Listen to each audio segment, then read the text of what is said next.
Good day to you. This is Tony Ballinger from the Fighting Men of Rhodesia YouTube series. I've got back with me for his second talk, Danie Scholtz from INTAF and ARU. His last talk, 286, was very interesting. So if you want to go back and listen to that to tie it into this one, please do so. Danie, it's good to have you back. How are you doing there in South Africa? Hi, Tony. We survived the cold. I mean, we're not used to snow in this country, but we survived. Unfortunately, a few people did not survive. But once again, it showed that people can stick together when there's emergency. White and black, green and yellow, all stuck together, and they all helped each other out. And that was basically what happened in Rhodesia as well. Everybody stuck together and everybody helped each other out. Now, last time when we spoke, it was a bit more about the war, and I think I must just enlighten everybody on basically what INTAF did during the war, what people didn't know about. For instance, the ARU, one of our jobs was to look after dipping. This might sound funny, but I'll explain now. Dipping of cattle, and to assist the veterinary department and INTAF with the dipping of cattle. Now, what happened there was INTAF became the custodian of the national herd, the cattle herd.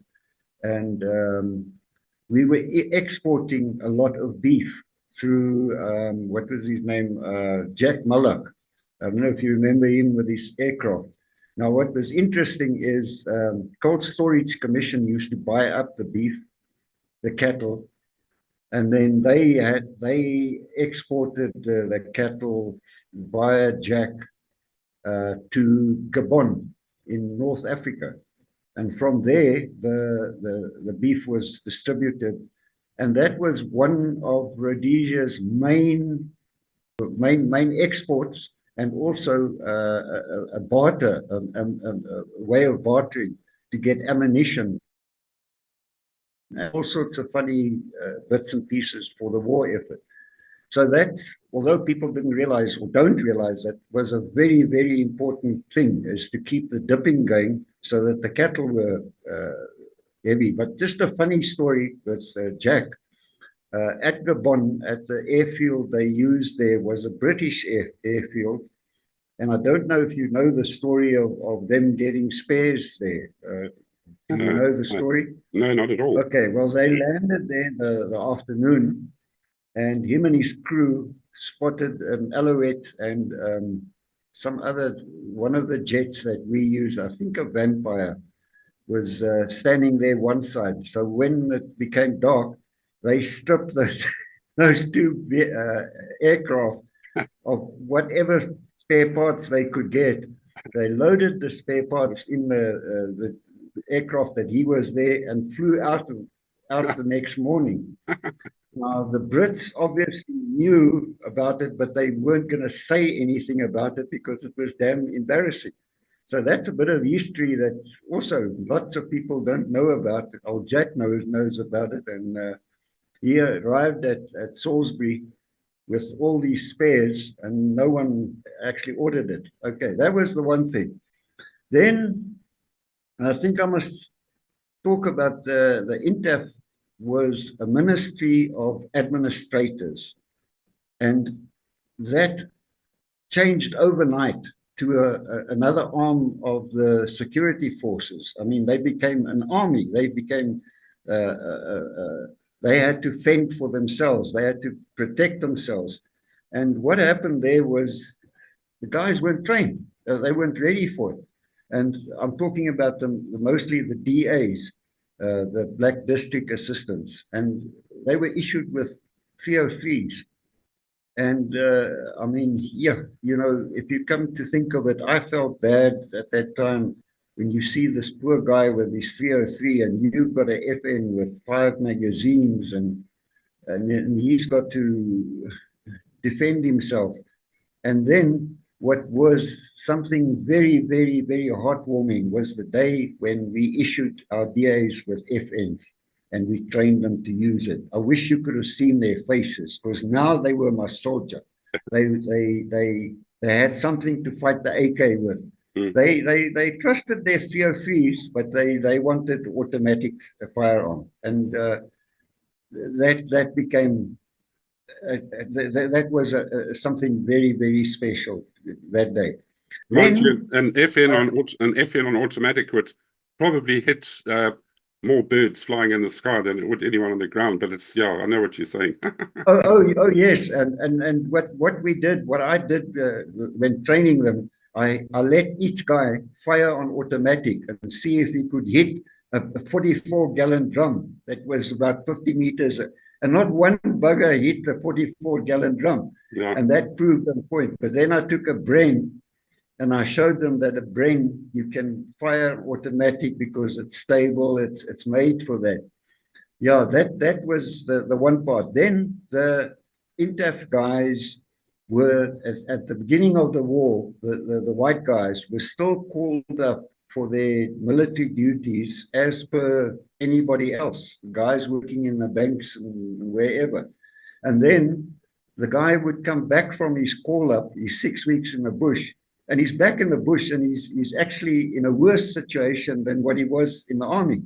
Because he had no support. There was no aircraft. He had to fend for himself. So they changed it, and the guys didn't do call-ups anymore because of they were in operational areas in any case. And they were. That's also another thing that people don't realize, is there were some specialized guys who carried on with their call-ups. Some guys who were scouts. There were some SAS guys, and there were quite a few engineers, and then they carried on with their normal call-up. And yeah, that was INTAF's part of the war. Then also INTAF became the protected villages, was administered by INTAF. It was supposed to be protected by INTAF, but then Guard Force came in. There was a bit of politics there with Guard Force being established, a bit of bad blood between INTAF and some other people. But in the end, it worked out. And you had young guys in charge of a keep that, I mean, you think back, your guys were 16, 17 years old. And he was in charge of a keep, and he had to run a keep. I mean, that was something amazing. But the other thing that people don't realize is, I'm not saying everybody in INTAF were A1 soldiers. I mean, you get your skates in any unit or any organization. But they were trained by RLI instructors, not guys from Civvy Street. They were RLI. They were from the RLI, and they resigned in the RLI and came across to INTAF as training officers. And I'm trying to think of their names now. You might know them. I'll think of the names just now. But they were ex-RLI. And so the national servicemen were trained by RLI. They weren't useless guys. And I actually spoke to Dudley Wall this morning, and he said, you know, when he went across to the SADF, before it became SANDF, the training that he got in the SADF was not as good as the training that he got at Chickarubi as a national serviceman in INTAF. Interesting. So the training was good. I didn't go through the training at Chickarubi because I think my experience in SADF as a national serviceman sort of helped me out of that one. The curfew on the Botswana border at Plumtree. Now, this is a bit of a state secret. What happened there was myself and a guy called Danie.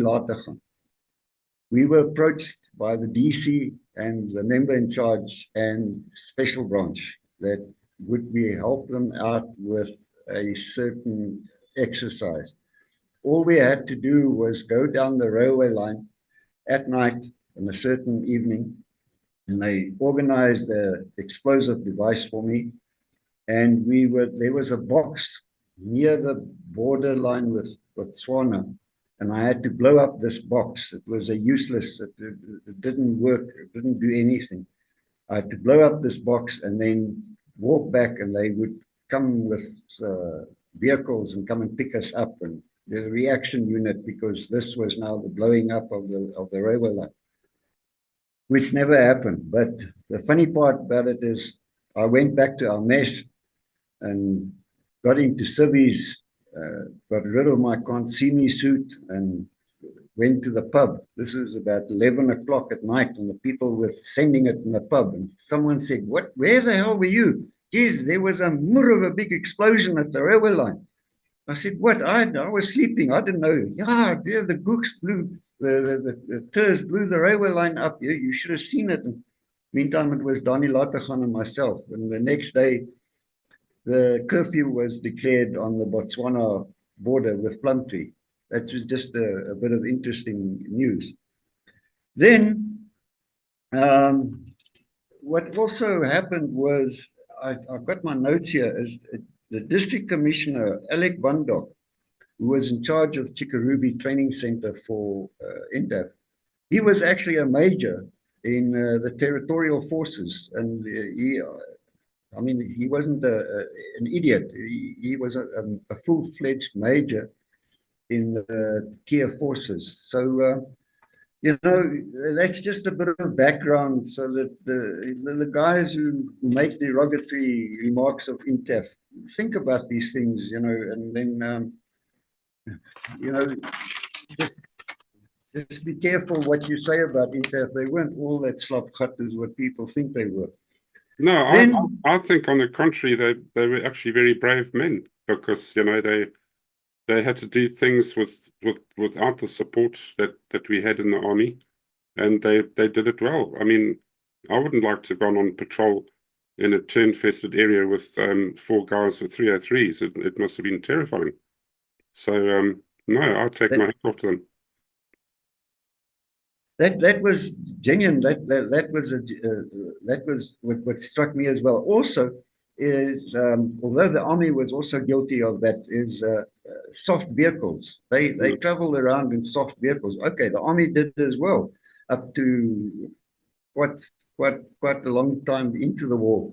But INTAF, I mean, they used Isuzu trucks with sandbags on the back. The sandbags caused more hassles when that thing went up, because one Isuzu truck went up in front of me with some national service guys on the back.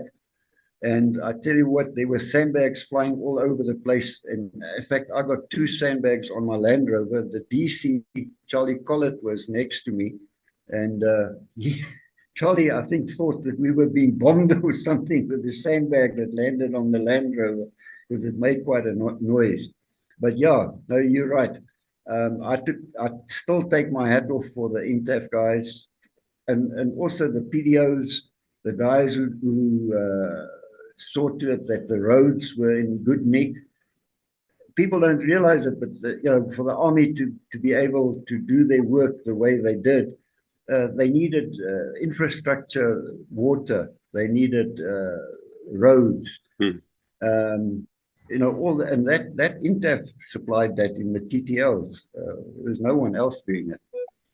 And then, of course, I still have memories of passing guys who were fixing the roads, and it was like 3 or 4 tents in a circle, and a pile of stones and some sand and some tar, and they're out there in the bush, with maybe 3 or 4 weapons guarding them. It was, I really think that was really quite brave, actually. Yeah, and also, water. People think of boreholes that were kept in good nick by INTAF staff. That was important. I mean, if there was no fresh water available, you've got a major problem. And then of course, there also the DC's rest camps all over the place, also used as bases in lots at times. And, that's INTAF did they bid. But like I say, there were a few skates. Like in any other army, you get or unit, you get your skates, and you had them in INTAF as well. I had a certain district commissioner who hated my guts.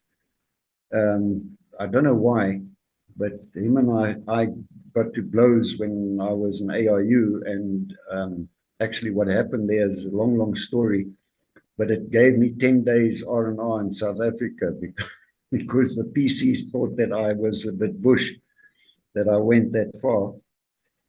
And I got 10 days R&R in South Africa, which was great. So I thank the DC for that. I don't think, but after that incident, he wouldn't even greet me. So what a terrible punishment being sent to South Africa. Yeah, terrible punishment. Geez, I tell you what, it was my liver just couldn't handle it. That was something. That was the worst punishment I've ever had in my life. I slept in a hotel in Durban Docks, the Royal Hotel. But geez, what a place! It was a private hotel. The pub was in the kitchen. The beers were in the fridge where the meat was, and it was really. The beds, you had to scrape away the cockroaches, and it was a real dump. But in any case, I enjoyed it. The SAP gave me a Land Rover to cruise around with, and all I had to do was fill up the Land Rover at the SAP camps. It was a fantastic 10 days. I really enjoyed it. So tell me, I think I needed it. Tell me something, Danie.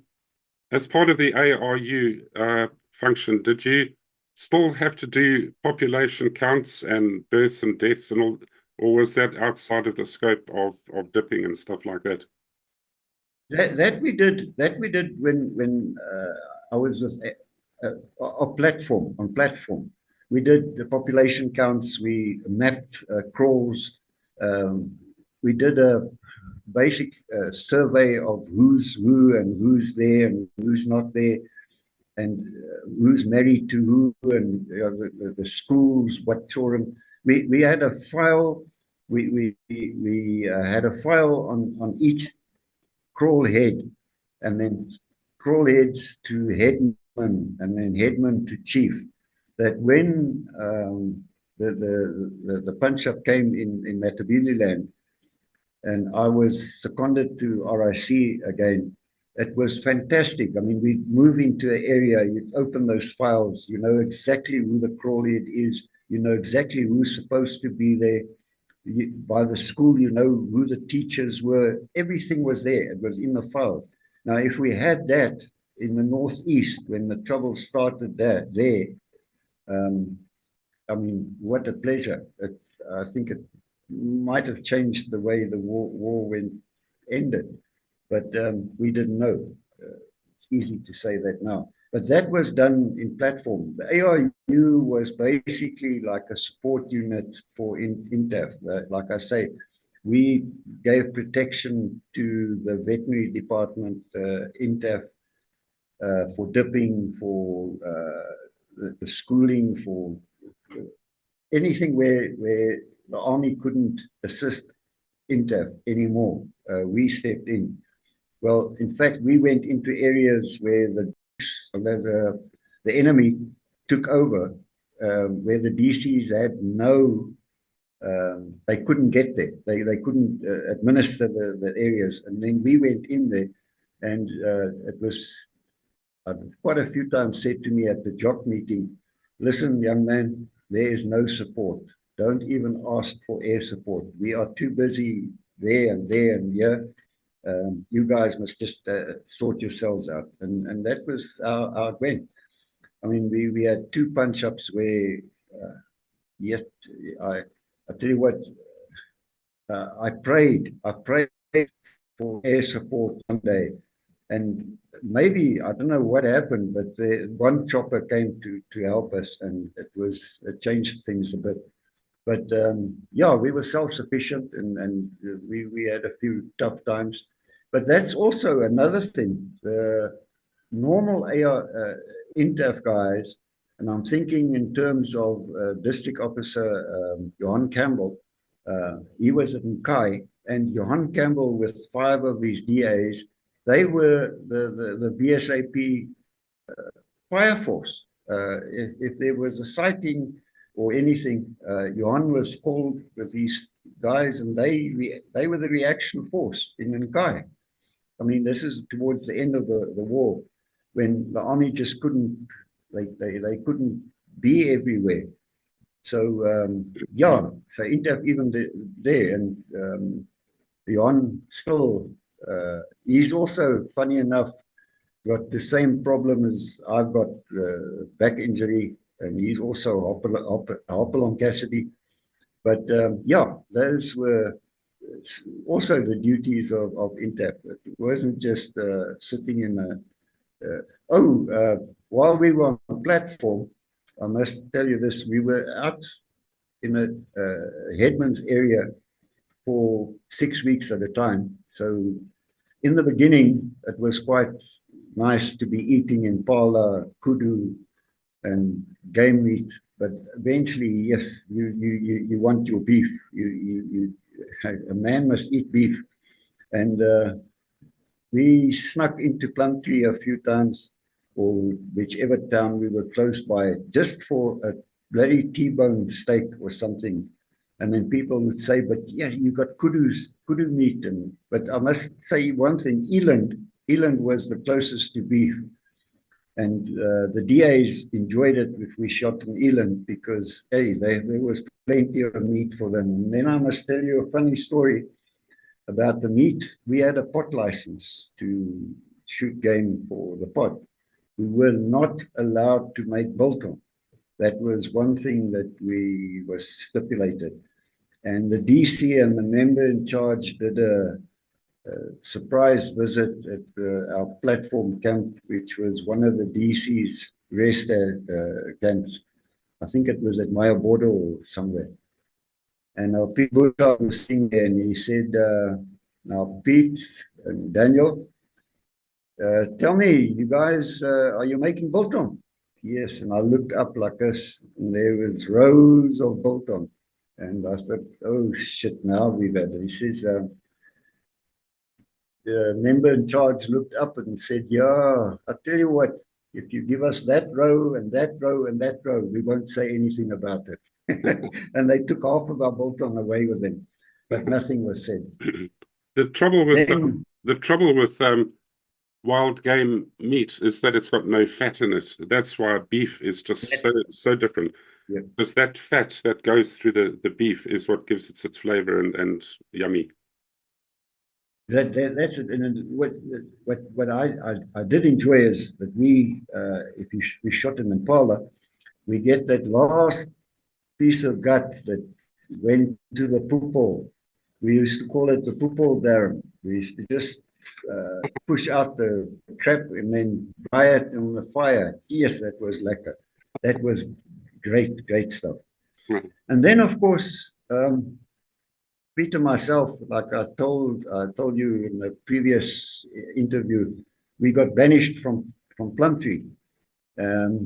We really, I don't know, we were a bit bushed, I think, because one weekend we came into Plumtree and they were fixing the road in front of the post office, and there were these big things.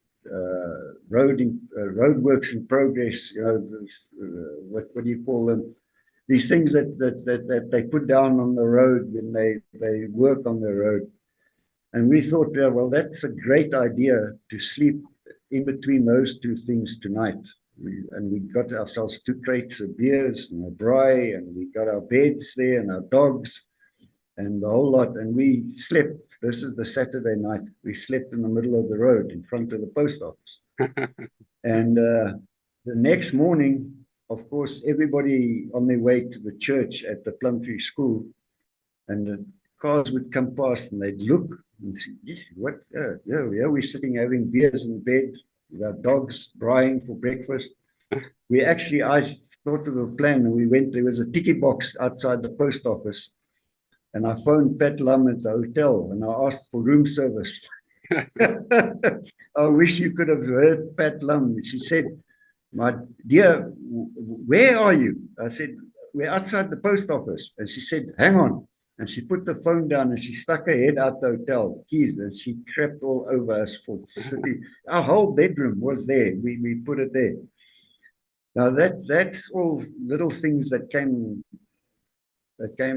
counted against us that eventually ended up us being banished out of Plumtree. But the same as one weekend, I told the guys that in Kimberley, and it's still there, there's a drive-in pub where you can go with your car and you can order a beer and you sit in your car and have a beer. And it's still there in Kimberley. And Pete and some other guys thought, well, why can't we do that in Plumtree? And we said, okay, no, that's fine. And we used our Cliff Hardman's green Land Rover, but it didn't fit exactly into the double doors of the Plumtree Hotel. It wedged itself into the doors, and we had to climb over the bonnet of the Land Rover. Bocky Furlong, who was the manager of the hotel, then phoned the police to come and arrest us. But meantime, half of the guys with us were the police. So that was also another thing that counted. We actually got Simon Elliott from PWD to come and fix the door of the pub that we banged up. Oh, you know, Tony, I mean, what did you do?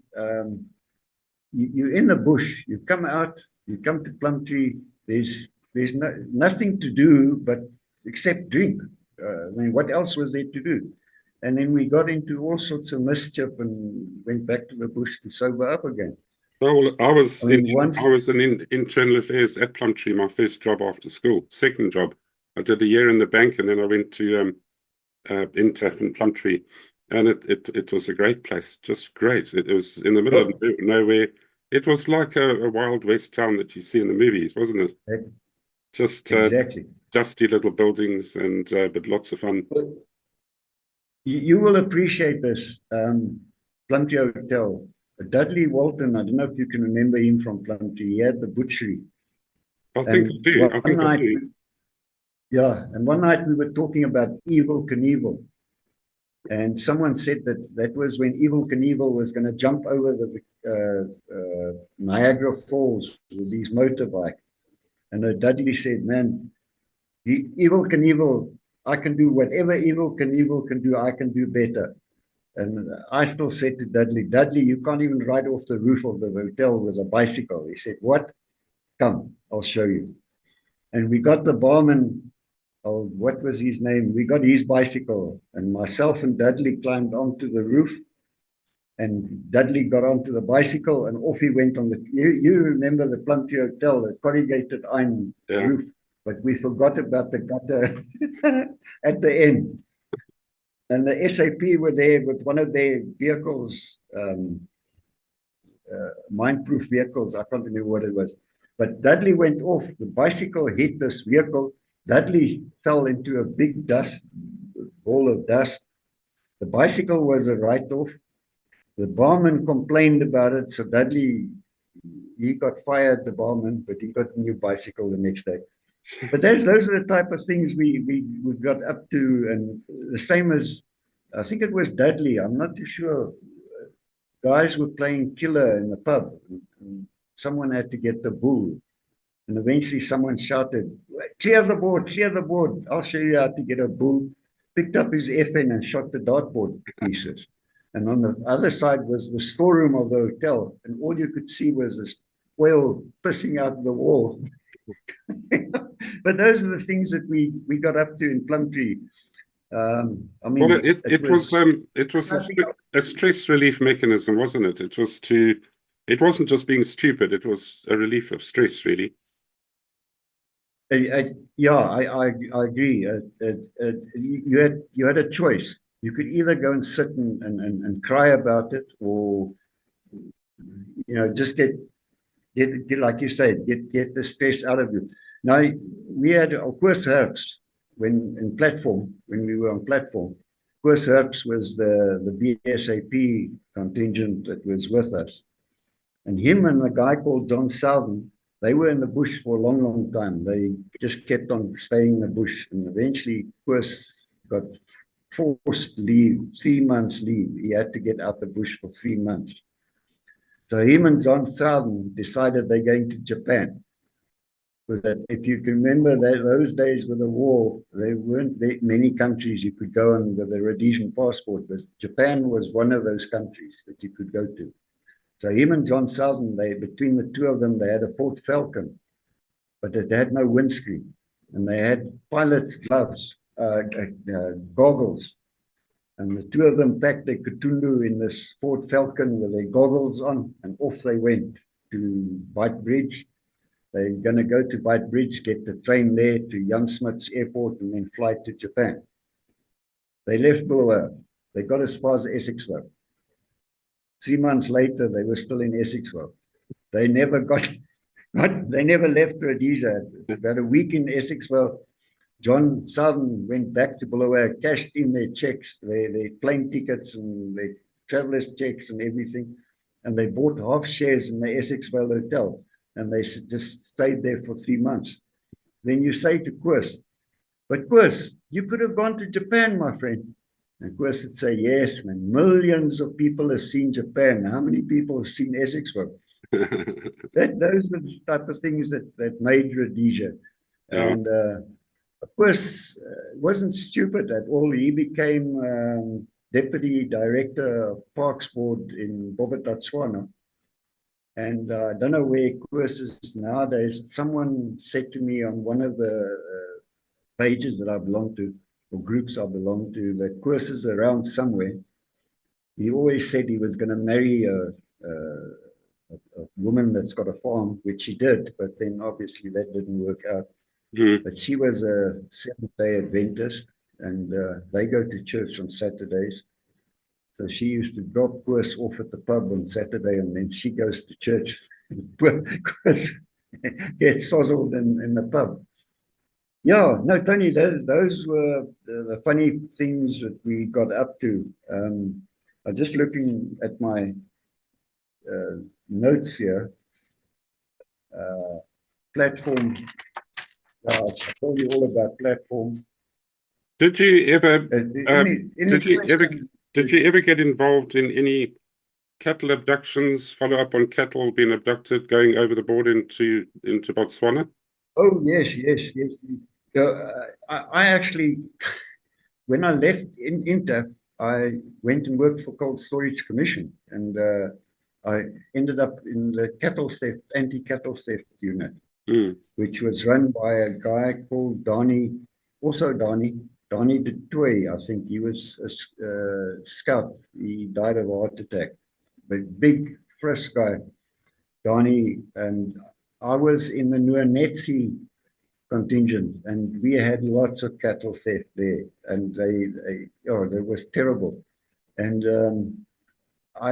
cold storage had its own army. I had 10 militia and myself, and we did cattle theft. We would go onto a farmer's ranch and operate from there.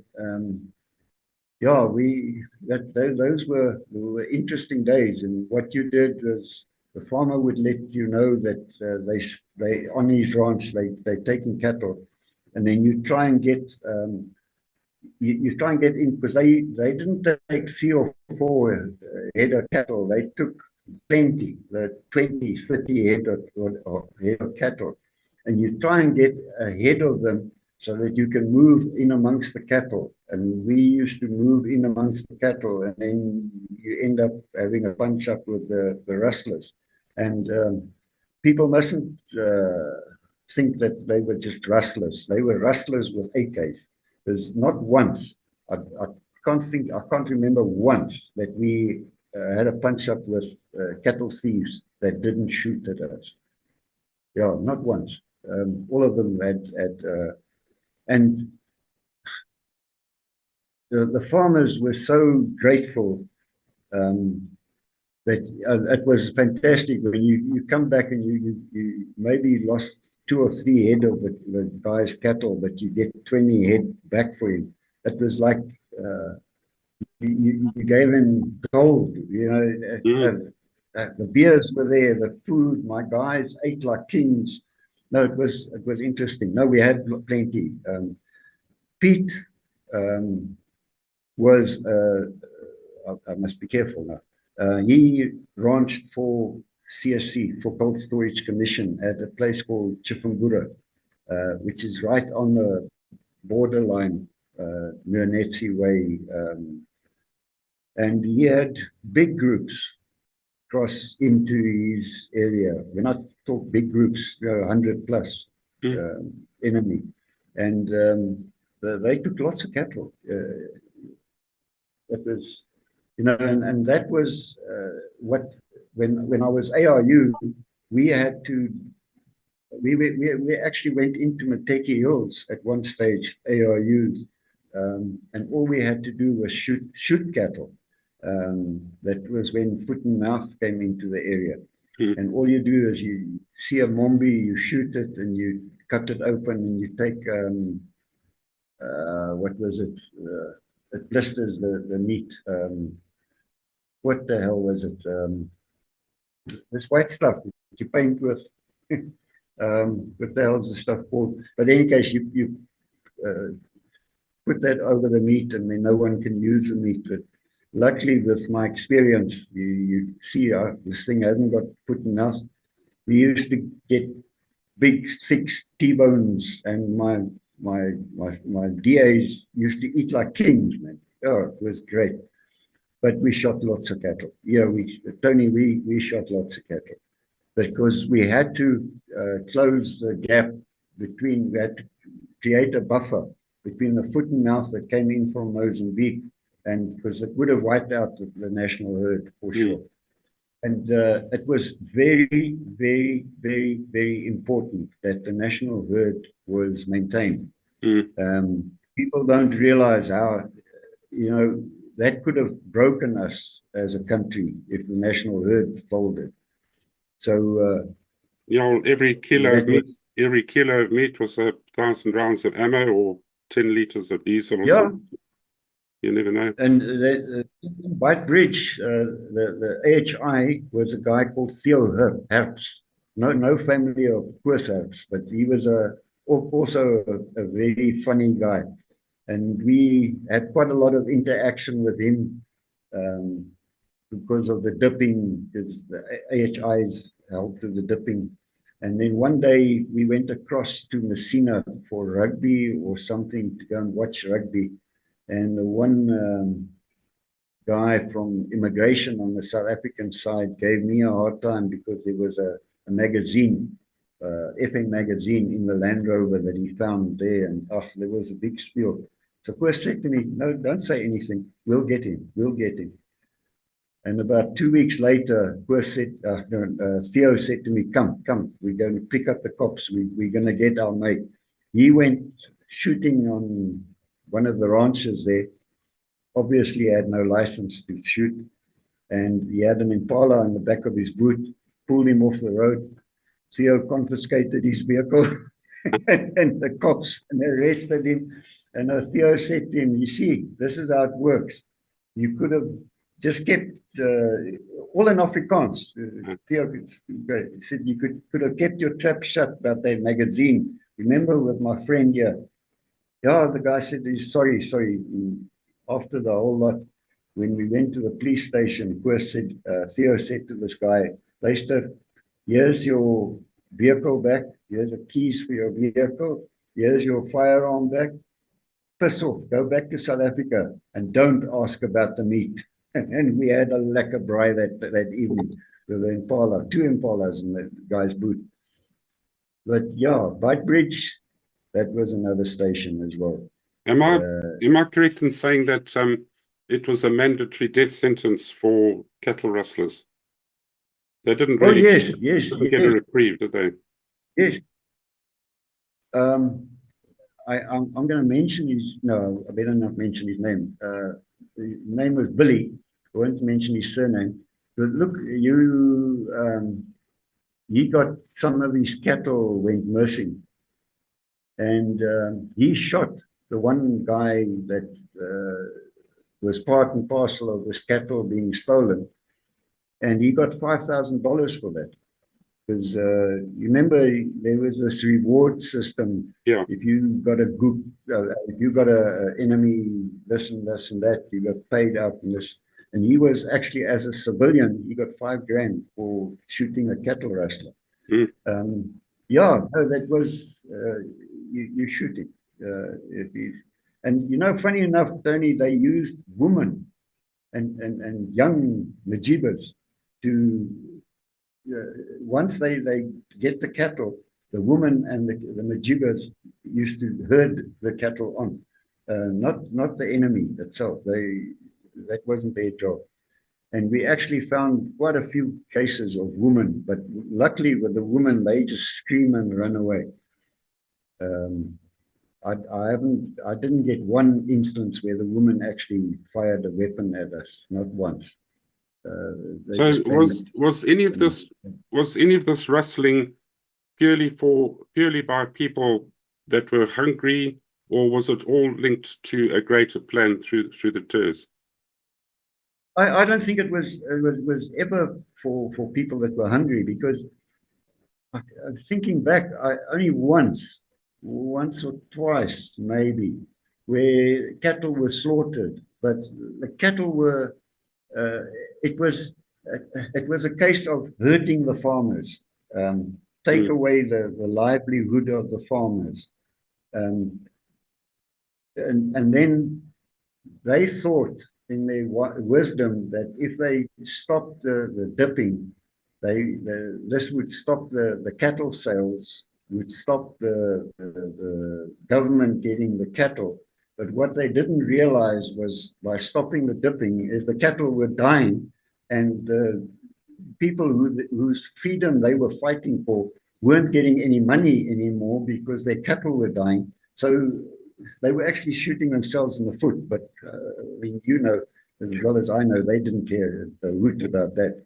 But yeah, the cattle rustling was mainly it was not because of hunger. I mean, the TTL was full of cattle. There was no hunger.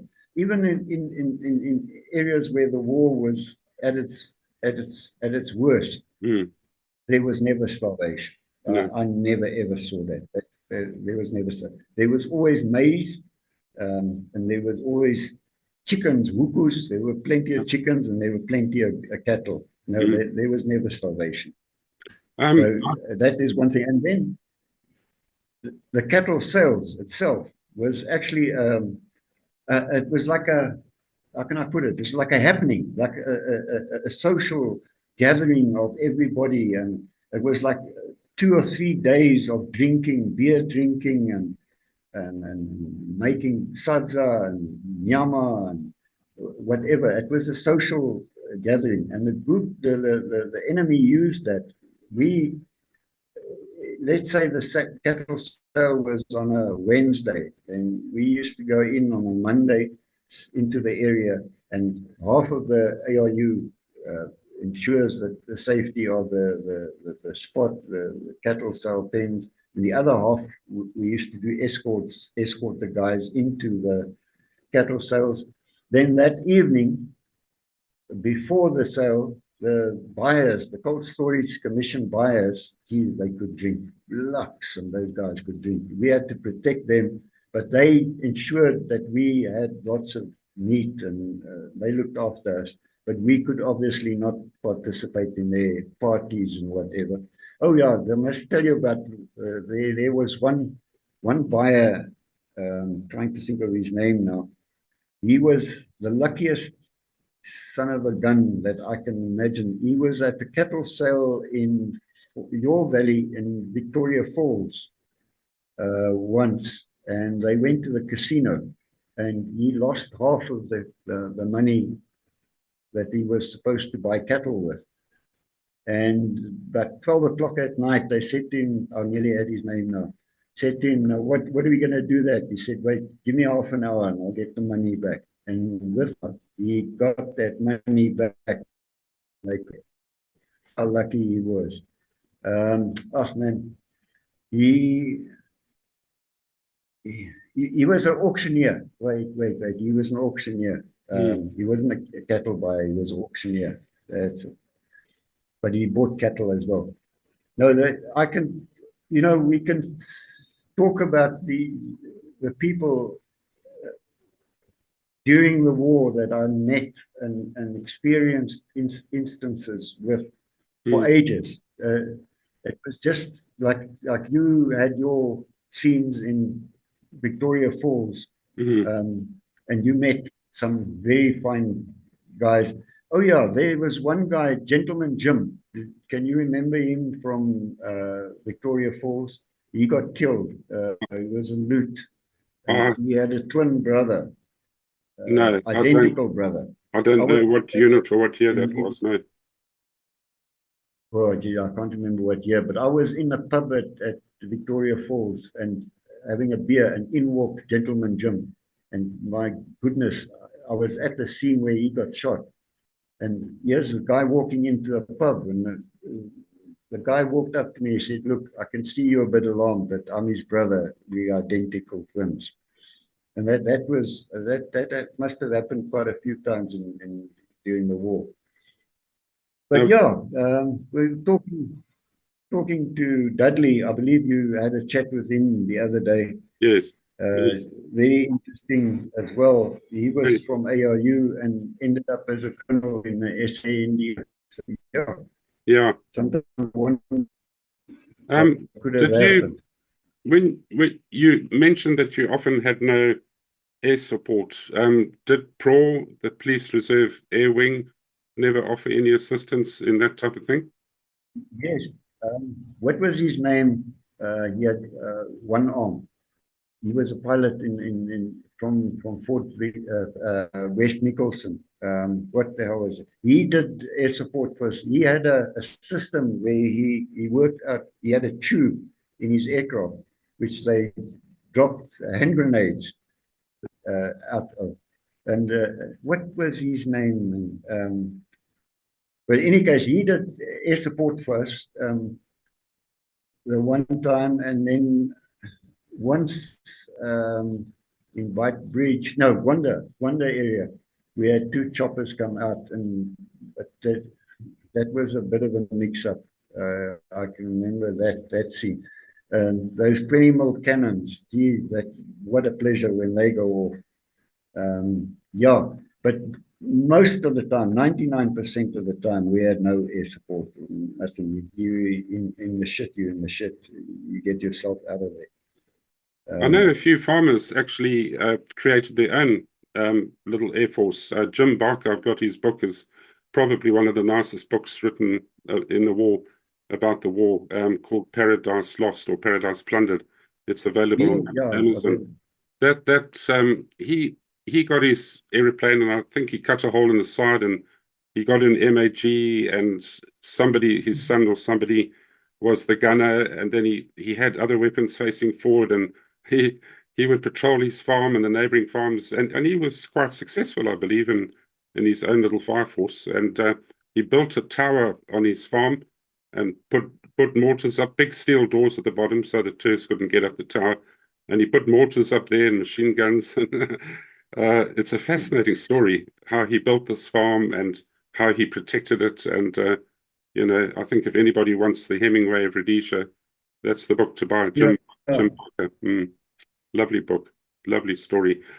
The guy I'm thinking of is, I'm sure his surname was Watson. He had one arm, but he was a brilliant pilot. And I take my hat off for those guys. Yeah, it was like the scene where he assisted us. Where there was a bit of a copy, and he would buzz these guys with these little aircraft, and you could hear them shooting at him. But I mean, I take my hat off for those guys. I mean, that's his aircraft. It's not even the police aircraft. But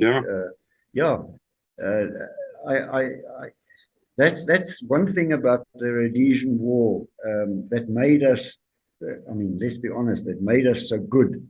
is the ingenuity and the windgatheid. We were windgat. I mean, we did things that normally wouldn't have been done. I mean, you look at the farmers, the homesteads. We helped them quite a lot with arming themselves and digging trenches around the homesteads, filling it with gravel, and then taking cortex and knotting it and putting it in there, you know, all that type of stuff, which unfortunately you can't do in this country now with the farmers getting nailed. But during the war in Rhodesia, it was every man for himself. You know, you look after yourself, you did it. No, I talking to Dudley this morning, and you know, we both said we learned a lot. It would have been interesting to think if you could just place yourself going back, if the war didn't arrive, what would have happened to us in internal affairs? Would we have become district commissioners, or what would have happened to us? It was a wonderful job, a wonderful job being a commissioner. Yeah, I mean, you were well paid. Oh, look, what was my pay as a district officer was $180, I think, a month. Yeah, I think I got $180 a month, and with that, whenever I went into town, I got pissed. I ate well. I had a girlfriend. No, things were, but INTAF in itself was a fantastic job. Like Johan Campbell says, when people asked him, you know, how did you enjoy your time in INTAF? And he said, well, it's the best time of my life that the government paid me to have. Me too. Yeah. And that was the hunting and the fishing, and surprisingly enough, there was never any shortage of girls in those areas, which always amazed me. I remember. Yeah, I think it was that bush thing that. Oh yeah, I must tell you about Koos Alps. When we were on platform, one weekend we went to Bulawayo and we met these ladies from TTC, Teachers Training College. And we organized with them that we would be in Plumtree on the completion of our one trip, or platform trip. And, you know, we'd have a weekend in Plumtree. But we got there the Saturday morning, or the Friday morning, and the pub opened and we started drinking. And way past 2 o'clock, this Minnie arrives at the pub in Plumtree. And these 4 girls, but they were nice girls, got out, and the one says to Koos, we drove all the way from Bulawayo to come and see you, and here we find you in the pub and you're drunk. Now, Koos looked at her and he said, well, you've seen me now. Get in your car and piss off back to Bulawayo. And they got into their car and they went back to Bulawayo, and that was our weekend with the girls. There was another instance. I would never have done that, because I had far bigger weakness for women than for alcohol, I can tell you. Then in Gwanda, at the Gwanda Hotel, Billy Hardy, I got in the Friday evening from the bush, and Graham said to me, listen, you've got to be here on Saturday. There's a combi arriving with 5 females in it. And he said, look here, the bookings is Miss so-and-so, Miss so-and-so, Miss so-and-so. And we kept it quiet. We're going to impress these 4, 5 women, whatever. And the Saturday afternoon, this white combi arrived, and these 5 nuns get out of the vehicle. Gee, what a bring down. This was the miss. The 5 bloody nuns on their way to Beitbridge. Well, a similar thing happened to me at Vic Falls. There was a scarcity of tourists. And then we heard through the local airline company that an entire plane load of people were coming in, and they would be going on the booze cruise. And we often use the booze cruise as a forward fire control for the mortars.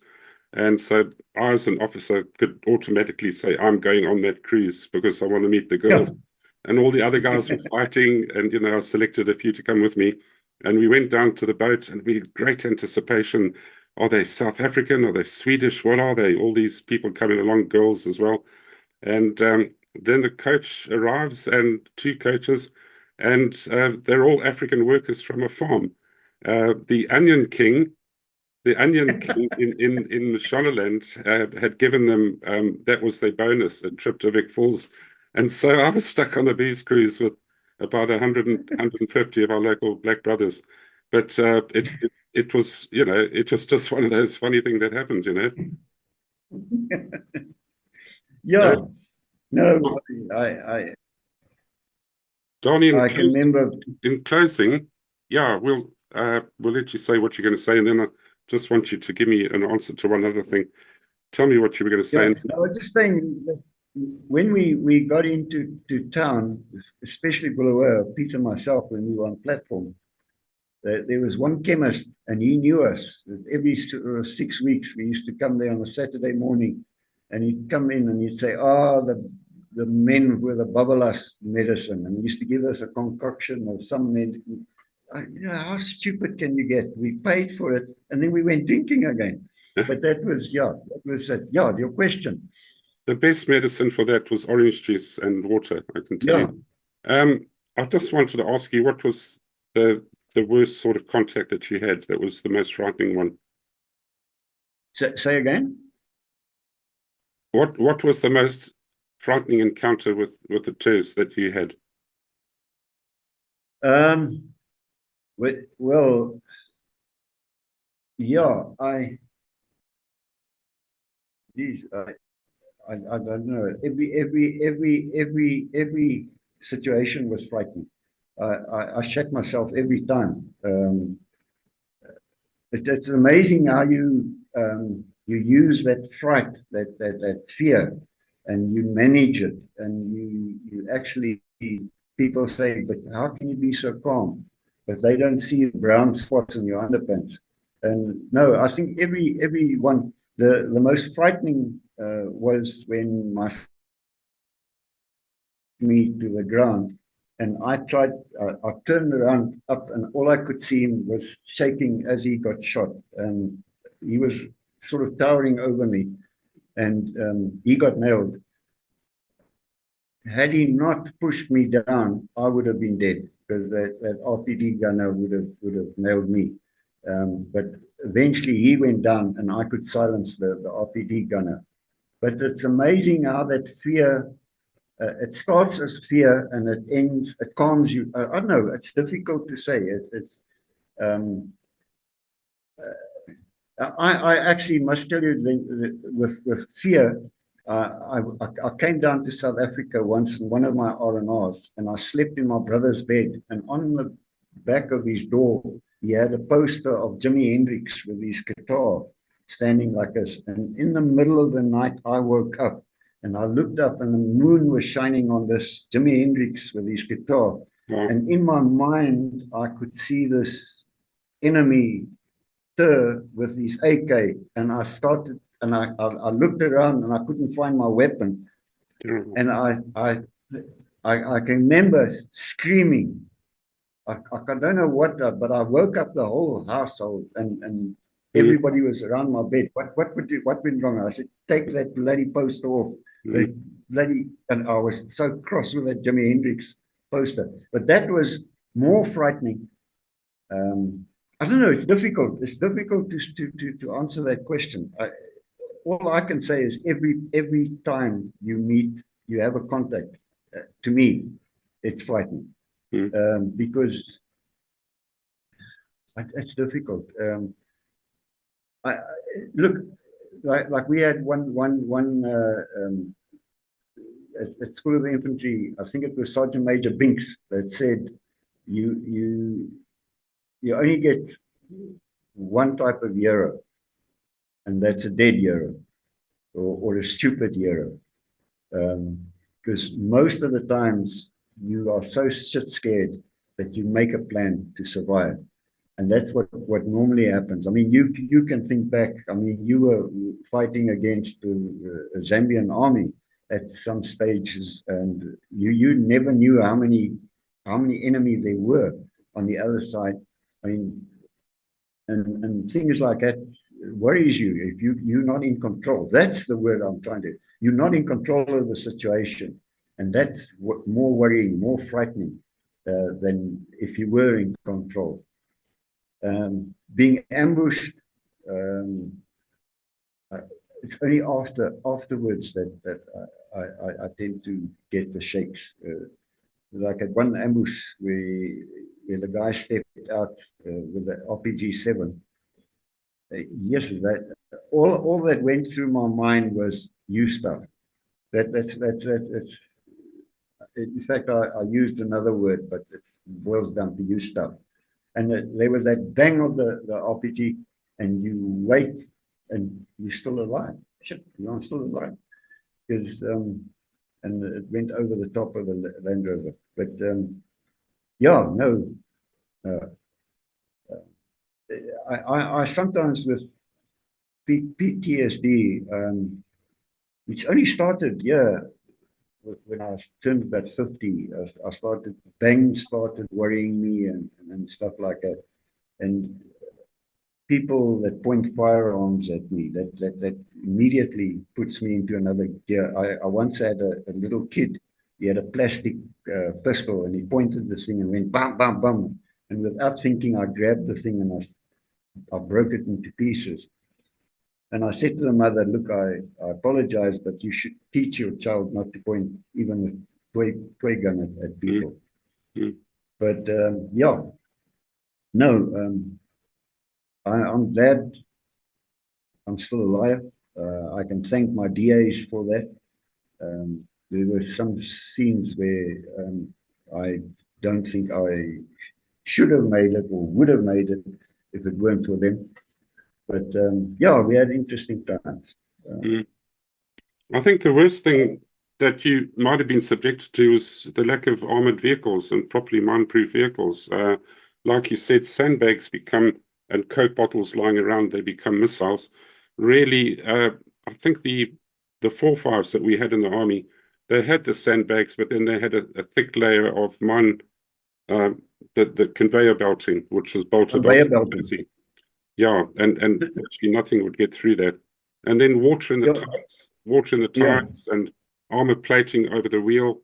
But I was horrified to see some of your guys going around on not Bedfords, but they were Toyotas or something, but they had no mind. Isuzus, yeah. And they no seat belts, nothing. You were just all meat bombs waiting to happen. I must admit, with ARU, when we started off, we had a Land Rover and 2 Pumas. Very fine. And then Dudley Walton, he blew up 2 Land Rovers, I think 2 or 3 Land Rovers. I blew up 1 Land Rover and 1 Puma that I was in. But then they took our Pumas, our Land Rovers away from us and gave us Kudus, and which was terrible. The Kudu I had a Toyota gearbox in it, a three-speed gearbox in it, to get used to that thing. And also they were top heavy. Look, they were probably safer than a Land Rover, but I loved my Land Rover until GLL 1725, I think was the registration number. But our vehicles were fine. Look, equipment-wise, in the beginning, ARU, we were short of, but then eventually we got night scopes, we got all sorts. I was lucky, I got mortar bombs and tubes from the SADF in Beitbridge. Captain van Rooyen. Yeah, Captain van Rooyen. He helped me out with that.